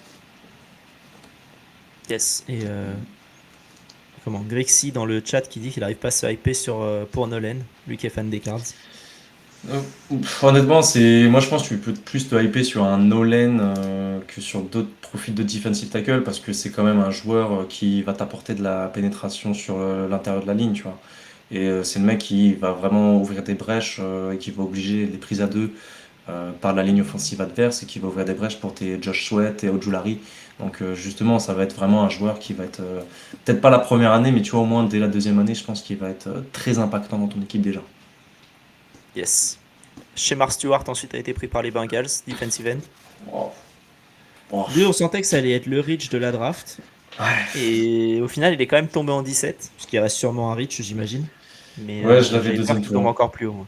Ouais, moi je vais te dire honnêtement, j'aime pas ce pic. Pour moi, ça ressemble à un profil de Miles Murphy que tu avais déjà pris il y a quelques années, il y a 2 ans, 3 ans maintenant. Donc moi, c'est vraiment un gros reach. Je kiffe pas le profil, je kiffe pas le joueur. Pour moi, tu avais du Mike Green, du James Pierce encore dispo. Profil de pur pass rusher, ces mecs-là, tu vois. Et Miles Murphy, pour moi, c'est déjà plus un run stopper que tu as déjà dans ton équipe. Et là, tu prends un Shemar Stewart qui est encore plus un profil de run stopper. Alors ouais, c'est un mec qui crée de la pression, etc. Mais c'est un mec qui a un gros problème, je trouve, pour concrétiser ses actions. Il finit jamais ses actions. Et c'est quand même un joueur qui utilise très souvent son bull rush et qui fait pas autre chose en fait que ça. Donc il est un peu unidimensionnel sur le pass rush, à voir si tu arrives à le développer. Après, je sais qu'il a fait un énorme combine, donc je pense que les scouts NFL se hype là-dessus, mais ça fait des années qu'on voit des profils comme Tyree Wilson, on en a parlé, des Travon Walker, des mecs comme ça qui sont des physiques, des freaks athlétiques, mais qui marchent pas non plus autant qu'on l'espère. Jurisprudence Daniel Hunter, mais qui était un 3e tour à l'époque. Ouais. Donc non, pour moi, j'aime pas le pick. C'est la position qu'il fallait potentiellement, hein, mais j'aime pas le pick. Je préfère un Mike Green par exemple. Tu vois. Mike Green, bien meilleur pour moi, edge rusher que chez Shemar Stewart. Après, on verra ce que ça dit à l'avenir, mais je pense qu'ils vont en entendre beaucoup et ils vont être peut-être déçus. J'ai un peu peur de ça. Ok. Très bien, très clair. Très clair, on peut passer au joueur suivant, c'est Grayzable que vous mettiez un peu tout le temps aux Seahawks dans vos drafts, et ben il est bien tombé aux C'est Seahawks. ça. Moi j'étais content en fait avec PA, on en parlait, on se disait qu'on s'était fait un peu taper dessus sur Twitter en ayant mis Grayzable parce qu'il y avait un compte de Seahawks France qui était pas trop d'accord avec ça. Et je comprends en vrai, Grayzable pour moi j'avais un peu reach, je trouvais que j'avais un peu reach, mais ils ont tellement de besoins à l'intérieur que je m'étais dit bon bah on va protéger Sam Darnold, on n'a pas trop le choix en fait. On peut pas vraiment faire cette stratégie du best player available si justement tu as vraiment des gros besoins sur l'intérieur de ta O-line. Donc non, moi ça m'a fait rire, mais en soi je me suis dit que c'était un choix logique. On l'avait développé à la mock draft. Des gros besoins, tu es obligé de protéger Sam Darnold à un moment pour qu'il soit performant et il n'a pas la présence dans la poche de Geno Smith, donc raison de plus pour investir sur la O-line, tu vois. Ouais. On va passer au pic que Doug attend, Emeka Egbuka. Je me souviens quand on en discutait, Alex, de Egbuka, tu disais beaucoup, c'est pas un bon 1, c'est un très bon 2. Ouais. Il arrive dans la meilleure situation, je trouve, là, pour être un bon 2 derrière Mike Evans. Un bon 3 ou même, hein. Parce qu'il y a Bah, je sais Godwin pas, aussi, parce tu que vois. Godwin, sa jambe, c'est compliqué, donc je sais Ouais, pas à c'est quel plus point ça. il sera là. Mais il leur signait 3 ans en fait, c'est ça qui me dérange un Ouais, peu. c'est compliqué, ouais. Moi, Bon, après, après, je kiffe le joueur. ça cut tout le monde de à gauche à droite C'est ça. dans la ligue, hein, donc. Mais Egbuka, bon, moi j'ai bien aimé le choix en tout cas. Moi, en fait, ça m'a pas. Comment dire, je m'attendais à autre chose, mais je suis pas en mode. Ouais, le choix est catastrophique, ils ont reach pour un mec qui vaut pas sa place. Non, tu vois, c'est un mec qui quand même mérite une place de premier tour, qui est talentueux, euh, qui a ce côté vraiment. C'est vrai qu'il est un peu unidimensionnel dans la mesure où c'est vraiment un joueur de slot, mais par contre, c'est un très bon joueur de slot. Et pour moi, ça va être intéressant de voir la complémentarité en fait entre lui, Godwin et Mike Evans. Et aussi, c'est un bon signe, un bon signal que tu envoies à Baker Mayfield en disant que tu veux remplacer, enfin tu veux préparer aussi l'avenir un petit peu, je pense, en préparant la retraite de Mike Evans ou après coup. Mais en tout cas, tu renforces encore une force qui était déjà chez toi, donc les receveurs. Et t'es tombé amoureux de ce joueur aussi. Je pense qu'ils se sont dit à un moment donné, tu vois, il y a toujours ce côté un petit peu, le joueur, les interviews qu'on fait avec lui, est-ce que le mec a vraiment cette mentalité, est-ce qu'on est sûr de son plafond, etc. Voilà, moi je pense qu'ils avaient peut-être des profils qui les intéressaient, mais ils n'étaient pas non plus fou amoureux de ça. Je pense pas je pense que les edge rushers, ils en vont peut-être un deuxième tour, tu vois, ou peut-être safety, à voir ce qui tombe. Mais, euh, mais oui, Moi, ce que j'aime, c'est que mais t'as une fenêtre qui est assez faible, elle est limitée avec Baker, mais que je pense que tu as moyen de gagner avec Baker si toutes tes cartes marchent bien. Tu as eu des grosses blessures la saison dernière, tes receveurs ils vieillissent, donc tu as une chance que potentiellement tu sois bien et que tu puisses faire un rush et que au final tu as Evans qui se pète ou Godwin qui se propète. ouais, t'as de quoi faire en fait derrière. Et là, tu te sauves avec Buka, t'as Macmillan qui a fait une bonne saison l'année dernière. Et ouais, franchement, moi j'ai bien aimé le choix. J'ai bien aimé le choix, je préfère ça à un Golden par exemple. Ouais. Mais tu vois, moi, ça me fait penser un petit peu au choix de Jackson Smith et Njigba quand les Seahawks avaient déjà Metcalf et Lockett, tu vois, un petit peu. Il y avait Ouais, un je vois mec en très fin bien. de carrière, un mec qui était un peu, qui a commencé à monter, même si Godwin est un peu plus vieux que Metcalf au moment T. Mais tu vois, ils ont voulu considérer une force qui était, enfin, un moment qui était déjà une force. Donc, améliorer cette partie-là, moi, je peux comprendre s'ils sont amoureux du joueur, j'entends. Je serais pas parti là-dessus, mais c'est pas un pic où je suis en mode, je vais te dire, non, c'est n'importe quoi, tu vois. Donc voilà. Pick 20, on s'attendait à un running back ou un receveur côté Broncos. Et au final, ils sont partis sur un corner. Ils ont pris J.D. Barron, donc le premier corner pur à être sorti de cette draft. Ouais. C'est vrai que, J'ai- J'étais un étonnant. peu surpris, je t'avoue. Je m'attendais à Hampton.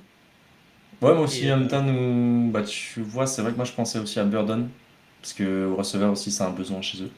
Et je pense qu'ils se sont fait un peu couper l'herbe sous le pied sur Ekbuka. Je pense qu'ils voulaient Ekbuka, je et pense aussi, ouais. justement, ils ont dû prendre un peu un deuxième choix, mais qui est un très bon choix, hein, Jade Barron, qui est un peu ce profil, parce qu'ils ont déjà une défense monstrueuse, et leur secondary était déjà une force. Tu vois, ils ont quand même le Defensive Player of the Year, avec Pat Surtain. T'as Riley Moss qui a fait une bonne saison, Jaquan McMillan qui était un bon nickelback. T'as toujours en safety, je sais plus, je crois que c'était un mec qui s'avait recruté l'année dernière, j'ai plus son nom en tête. Mais ils ont quand même des gens, tu vois. Et pour moi, c'est un mec, lui, c'est un gars qui peut jouer sur énormément de systèmes, tu vois. Ça peut être un nickelback, ça peut jouer outside quand il veut aussi, il peut jouer free safety. Il a beaucoup de qualité et honnêtement, très, très bon choix parce que tu sais que ça va être, en fait, ça, comme je l'ai dit pour Tampa Bay, mais t'améliores encore une force. Donc à partir de là, tu deviens encore plus dangereux pour les équipes d'AFC, notamment d'AFC West. Yes. Yes, yes, yes. Bon, c'est un bon choix en tout cas. J.D. Barron, ça reste un bon Ouais. joueur. Les Steelers ensuite ont pris Derrick Harmon au lieu de prendre Shader Sanders que tout le monde leur annonçait. Sans parler de Shader, plus Derrick Harmon, defensive tackle d'Oregon. Je suis pas trop fan du joueur. Après, ça fit avec ce qu'ils ont un petit peu. Tu vois, lui, il jouera, je pense, peut-être 3-4 defensive end un peu pour prendre la relève d'Hayward, je pense. T'as Kenu Beaton qui est toujours dans le nose tackle un petit peu. Lui, c'est vraiment un peu une boule d'énergie. Derrick Harmon, c'est un peu un mec. Une fois qu'il est lancé, c'est dur de l'arrêter. Par contre, j'ai toujours trouvé qu'il avait du mal à. Tu vois, une fois qu'il est lancé, il pénètre la poche, il arrive à pénétrer facilement, mais il a du mal à changer de direction. Il est lancé, tu vois, il va trop vite en fait dans son. Il continue sa trajectoire, il a du mal à changer ses directions pour aller saquer le quarterback. C'est toujours un petit problème, mais bon, ça peut se travailler. Mais c'est un mec qui a quand même du talent et qui fit bien avec la culture Steelers. Par contre, en vrai, j'aime pas le pick pour la simple et bonne raison que pour moi, ils ont pas de quarterback, ils ont Mason Rudolph. Donc en fait, leur prochain pick, il est au troisième tour. C'est quoi le projet en fait? Tu veux. Là, au troisième tour, je sais pas, il y aura qui, hein. Peut-être Will Howard, tu vois, peut-être. C'est pas impossible qu'il soit là, mais tu t'espères, en fait, tu croises les doigts et t'es dépendant de ce que vont faire les autres. Donc ça, Ils vont pour moi, peut-être c'est une mauvaise stratégie. ils vont peut-être trader un deuxième de l'année prochaine pour aller chercher Shader. Peut-être, hein, honnêtement, c'est. Mais il faudra trader au moins. Enfin, beaucoup, tu vois. En vrai, il faudra lâcher un peu pas mal d'assets hein, pour remonter du troisième, du choix 81, je crois qu'ils ont, pour remonter au début du deuxième, tu vois. Donc ça va être un peu. Pour moi, ça va être compliqué. Ouais. Et ouais, je suis pas le plus fan de ce choix, j'aurais misé sur un QB. Après. Ou même un Omarion Hampton, tu vois. parce qu'ils n'ont pas de running back. Donc, Bon, Marion Hampton qui est parti juste après aux Chargers. Ouais. Ça va faire mal. ouais. Ça me fait chier. Je vais te dire honnêtement, ça me fait chier. Parce que c'est. Écoute, en tant que fan des Raiders, ça te fait chier? Ouais, parce que de 1, j'aime bien le joueur. Et de 2, je sais que je vais me taper 2 fois par an. Donc, tu vois. Il y aura aussi ce côté bataille un petit peu gentil Marion Hampton, tu vois. dans la C'est un bon division. choix. Pour moi, c'est un bon choix. Il y en a qui vont critiquer, qui vont dire qu'il fallait peut-être un edge ou un corner, etc. Mais tu vois, après, là, les corners qui étaient, comment dire, les top corners, ils ont tous quasiment un quasi médical assez long comme le bras. Les edge, ils ont pas mal glissé, il y en a encore pas mal de disponibles sur sur le deuxième tour. Pour moi, c'est un bon choix. Après, il y en a qui, tout le monde sera pas content, mais moi, avec le style de jeu de Jim Harbaugh et de Greg Roman, ça fit totalement en fait. Et tu commences à avoir un monstre à 2 têtes avec Najee Harris et Marion Hampton. Ça va être chiant à jouer. Les Chargers vont être chiants à jouer l'année prochaine, toujours. Quoi.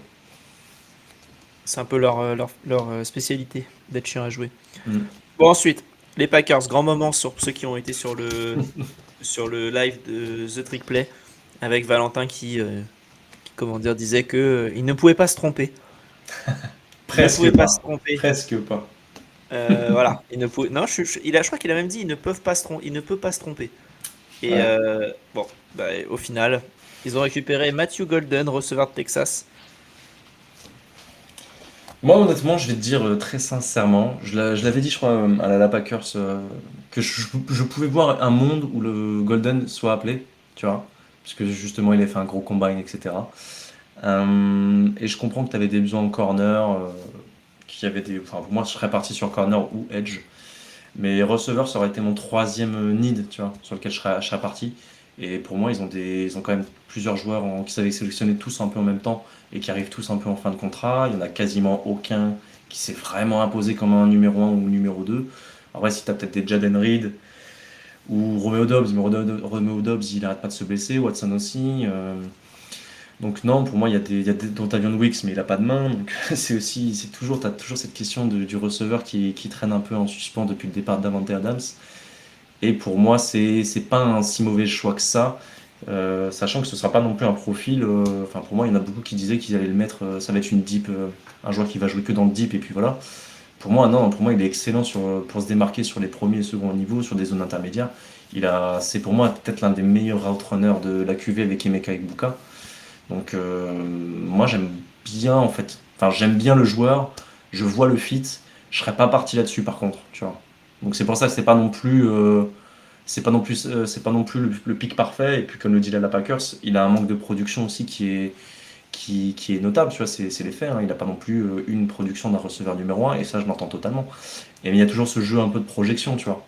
Donc c'est toujours un peu le but en NFL de est-ce que tu prends vraiment un mec, tu vois, il y a des joueurs qui se projettent très bien en NFL, lui c'est peut-être un profil dans lequel il croyait.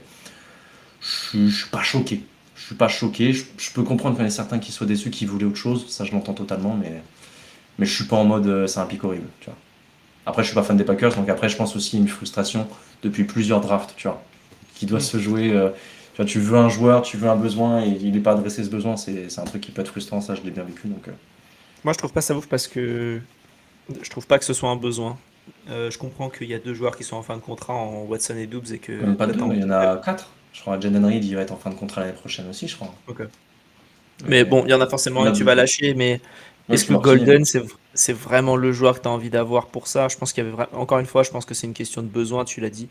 Moi, je serais parti sur un corner à ce moment-là, mais bon, c'est. Ouais. Mais s'il le dit, tu vois, si on n'a pas de cornerback au second tour, Golden va être un mauvais choix. En vrai, si vous prenez un corner et tu vois qu'il y a un corner qui est bien glissé, genre je sais pas, je dis une connerie, un Trey Amos ou un Benjamin Morrison qui glisse, bah tu vois, qu'est-ce qu'on dit, tu vois, Golden ça sera un bon choix à ce moment-là. Ouais, tu pourras toujours regarder le receveur aussi qui C'est était au ça. même moment et que tu aurais pu choper à ce poste-là, et tu te dis, ah ouais, bon, Pour moi, bah, j'ai pas de Golden plus receveurs qui machin. sont aussi bons en fin de deuxième qu'en fin de premier, tu vois. Il y a ça aussi. Ah, mais tu peux avoir Burden encore une fois, tu vois, qui tombe, ou même si je pense que Bien Burden, sûr, ouais. là, Il va je pense partir. qu'à 2h45, il est parti, mais Je pense aussi, ouais. bon. Voilà. Après, on a Donovan Jackson aux Vikings, qui apparemment, ça a l'air de plaire beaucoup. Ça, on en a parlé tout à l'heure lors du trade. C'est vrai. Ah non, c'est juste avant. On Mais en a parlé juste avant le trade, mais oui. je l'ai un peu mentionné, mais un peu tôt. Mais c'était un de leurs rares besoins aux Vikings. Et pour moi, tu protèges JJ McCarthy. C'était peut-être le seul besoin sur la O-line, c'était left guard, tu vois. Parce qu'ils ont recruté Ryan Kelly et Will Fries des Colts durant l'été. Donc voilà, je pense que c'est bien. Là, ils ont une O-line qui commence à être pas mal terrifiante. Avec là encore un premier tour. Dariso qui est un des meilleurs tackles, je pense, en devenir. J'ai trouvé le pic bien. Après, je sais que Doug dans le chat, il a pas trop aimé. Mais celui qui avait fait nos fiches sur les O-line. Mais moi, j'aime bien Donovan Jackson. Je trouve en plus, il a une polyvalence. Notamment, il avait joué tackle cette année pour pallier à la blessure de Josh Simmons du côté de Ohio State. Donc, c'est pas. Bon, moi, je trouve ça un bon joueur. Donc, je comprends le fit après. Je pense qu'ils ont essayé de trade down, tu vois. Mais je pense qu'ils n'ont pas pu.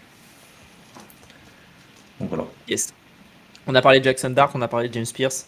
Malachi Starks, le safety qui arrive du côté de Baltimore. Moi, ça m'a un peu surpris. Je pensais pas que safety c'était leur besoin premier. Pareil. Et ouais. Eux, pour le coup, c'était quand je vois Will Johnson tomber, je me dis Will Johnson, c'est bien pour eux. Et non. Ouais, après, C'est un peu la question que je pose à chaque fois. ils ont pris un corner l'année dernière aussi, tu vois. Moi, je serais parti sur Edge. Nate Pour moi, Wiggins. il restait encore beaucoup de Edge disponibles. Moi, j'ai Nick Scurton qui était encore là, Mike Green qui était encore là. Ça me fait un peu chier. Mais après, en soi, tu prends pas un mauvais joueur. Malachi Starks, pour moi, c'est un joueur qui est très complémentaire à ce que tu as déjà dans ta room. C'est un mec que tu peux mettre qui sera dans un premier temps, je pense, un mec un peu plus proche dans la boîte. Parce qu'il a une capacité de couverture sur de l'individuel, tu vois, avec des tight ends et des receveurs. Je trouve qu'il est très bon là-dessus. C'est un peu une de ses qualités premières et dans un premier temps, tu peux le mettre sur ça. Mais pour moi, c'est complémentaire avec du Kyle Hamilton, etc. Donc, et ils aiment bien jouer à 3 safety. Donc ça s'entend totalement.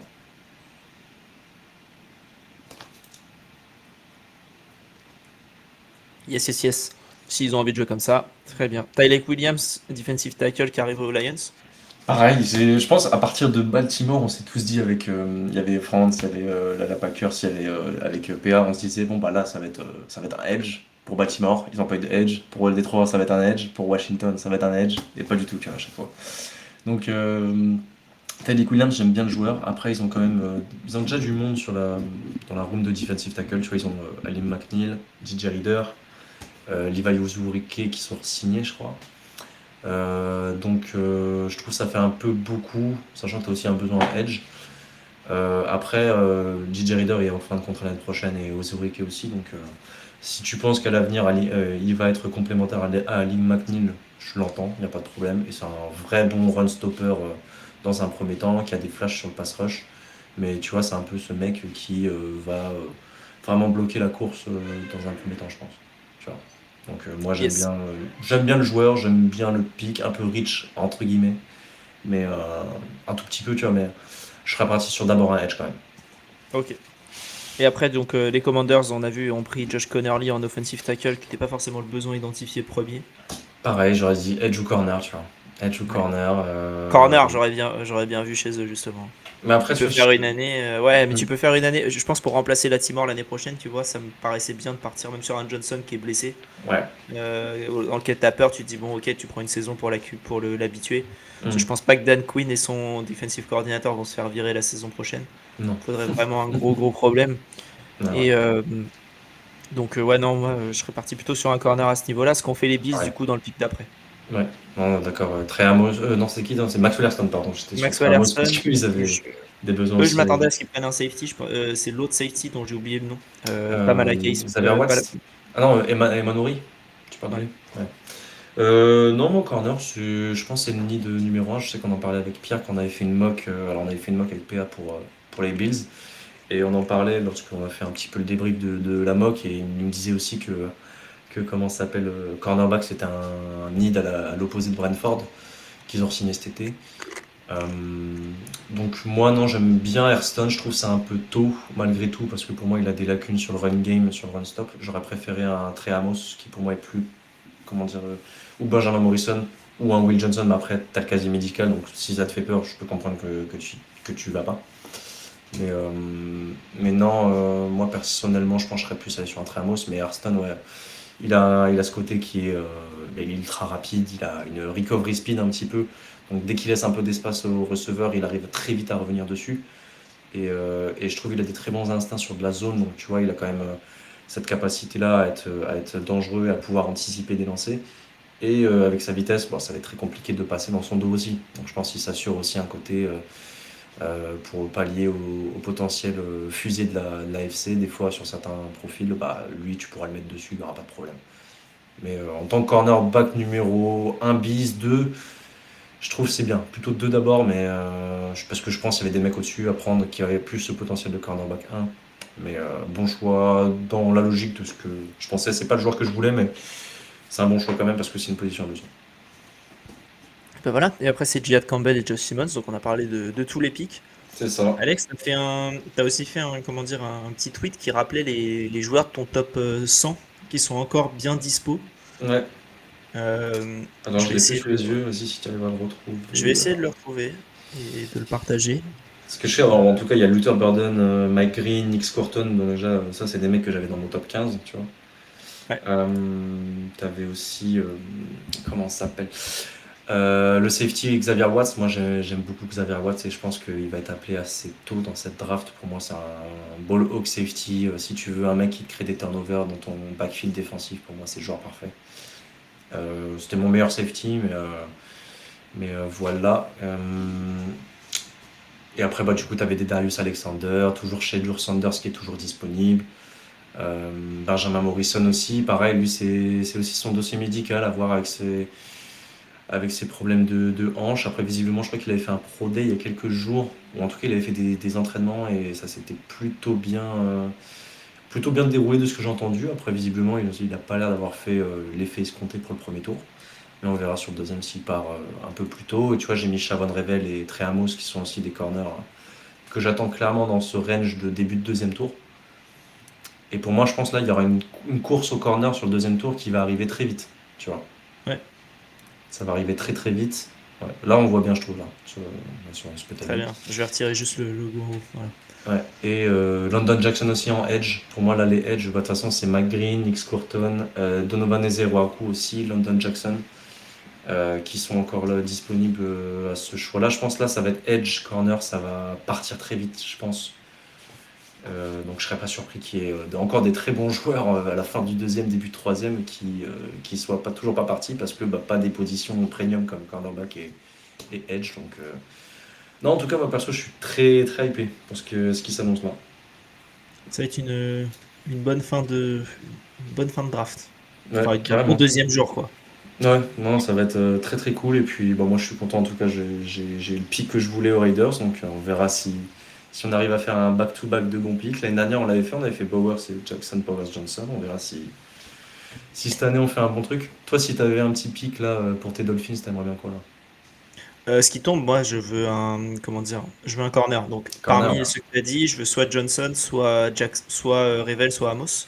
Ouais. Euh, et après, si je regarde autre chose, un safety. Parce qu'on a perdu, Hollande, Hollande. Ça m'emmerde un peu. Toi, j'ai vu que tu as mis. Attends, Xavier Watts, tu l'as mis en 17. Ouais, Il est toujours. pas, il est pas, il est pas tombé encore. Je pense que si tu dis que s'il est bon, j'y crois. Et il y a l'autre, du coup, dont je te parlais, que je voyais dans beaucoup de drafts, et Noah Mori, là. Ouais. Donc, Après, Xavier Watts, ce qui l'a fait tomber, c'est le profil athlétique. Souvent, mais j'ai remarqué que souvent, chez les gros safety dans la ligue, tu vois, genre je pense à Jesse Bates, ce Justin Simmons à l'époque, tu vois, enfin ce genre de profil-là, de vraiment safety un peu ball hawk, capable de peser vraiment sur un match. Xavier McKinney par exemple aussi. Bah tu vois, c'est ce profil-là qui sont pas très athlétiques, mais par contre c'est vraiment des mecs qui ont un IQ incroyable. Et pour moi, Xavier Watts c'est celui qui anticipe le mieux, qui a le meilleur IQ sur cette cuvée de safety et qui est hyper intéressant. En tout cas, moi je l'avais mis en comparaison, j'avais mis Xavier McKinney. Donc tu vois, si tu veux un mec qui fait des interceptions, lui il a des ball skills incroyables. Donc ça serait pas mal aussi. Ça serait pas mal. Et Doug qui demande comment expliquer la chute de Green. Je prends pas sa réponse, mais pourquoi est-ce que Green chute? Parce que je pense il y a eu des problèmes hors terrain ça on le savait au début du process, donc je pense peut-être c'est un truc peut-être durant les interviews qu'ils ont senti aussi qu'il y avait aussi des problèmes là-dessus. Je sais pas. Honnêtement, ça m'étonne un petit peu parce que hormis ça, je vois pas pourquoi il descendrait. Parce que pour moi, il a tout le talent du monde. Après, peut-être il y a le côté petite fac qui peut faire peur, mais tu vois, l'année dernière, un Quinion Mitchell en tant que cornerback. Il était à la fac de Toledo. Il est parti quand même au choix numéro 22 ou 23, je crois. Ça l'a pas empêché de faire une super saison. Donc, tu vois, petite fac ou pas, je suis pas sûr que ce soit ça qui soit le plus pénalisant. Mais ouais, les interviews, comme le dit Lala, je pense que les interviews du joueur, ça peut être des choses qui l'ont fait descendre.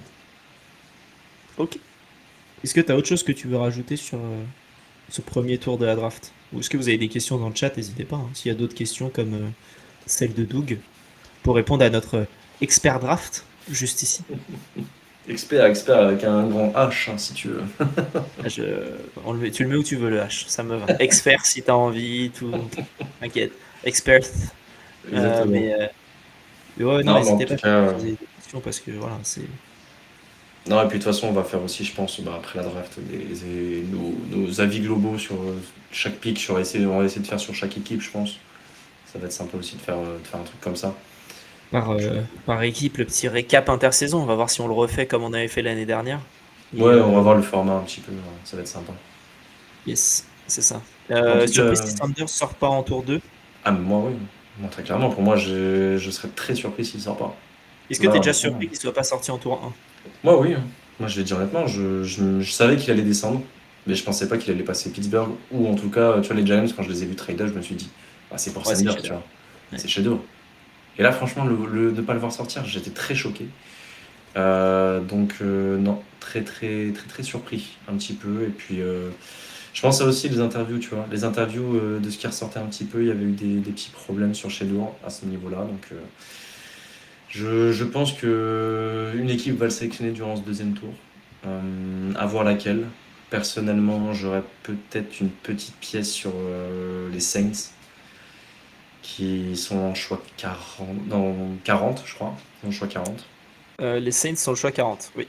Ils sont choix 40. Nous, les Raiders, j'y crois pas trop. Après, on a Tom Brady dans le building, donc tu vois, dans les locaux. Donc, je sais qu'il y a une petite connexion Sanders-Brady qui est un peu là aussi. Ah, tu peux dire aussi que comment il apprend une année ou deux derrière Gino et que c'est pour ça que tu l'as pris, mais bon. Moi, perso, si on me prend Sanders, je comprends l'idée. Ce serait pas mon choix numéro un, mais en vrai, je serais content. Parce que moi, déjà, Comme en c'est pas un début, trade-up. c'est ça, tu vois.